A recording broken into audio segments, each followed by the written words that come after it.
Salam əziz şagirdlər, hər birinizi bir daha xoş gördük. Bugünkü mövzumuz eyni köklü sözlərdir.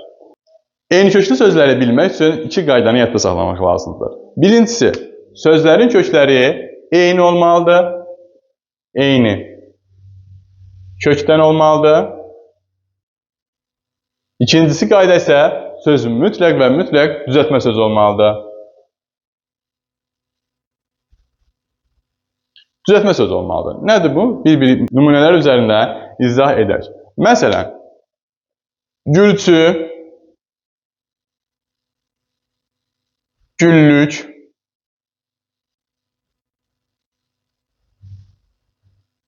güldan. Bunları bir-bir təhlil edək. Sözün kökü gül olur, gülçü olur. Oldu düzəltmə. Gül olur, güllük olur. Bu da düzəltmə. Gül olur, güldan olur. Bu da oldu düzəltmə. Hər biri düzəltmədir. Düzdür? Düzəltmədə ikinci şərtimiz ödür. Və hər birində kökü nədir? Gül ismidir. Bu da isimdir. Bu da isimdir. Bu da isimdir. Bu da birinci şərtimiz. Hər iki şərti ödəyən sözlər eyni köklü sözlər sayılır. Amma buraya əlavə etsək, gülüş. Gülüş yazsaq, sözün kökü nə olacaq? Gül. Üç də leksik. Düzəltmədir, düzəltmədir. Baxa bilərsiniz ki, bu düzəltmədir. Eyni köklüdür, amma yox. Niyə? Çünki sözün kökü nədir? Gül feilidir. Bu feildir.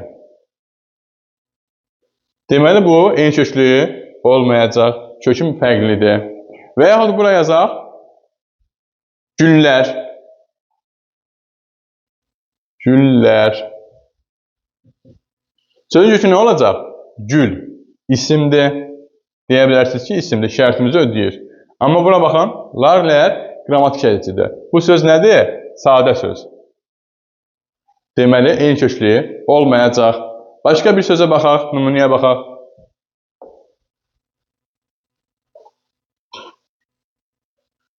Bağ sözünü götürək. Bağban. Bağça. Bağlıq.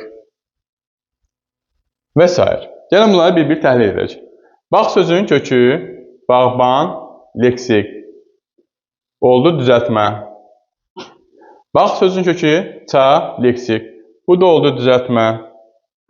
Bağ sözünün kökü bağlıq. Bu da oldu düzəltmə.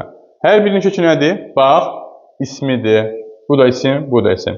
Deməli, hər biri nədir? Eyni köklü sözdür.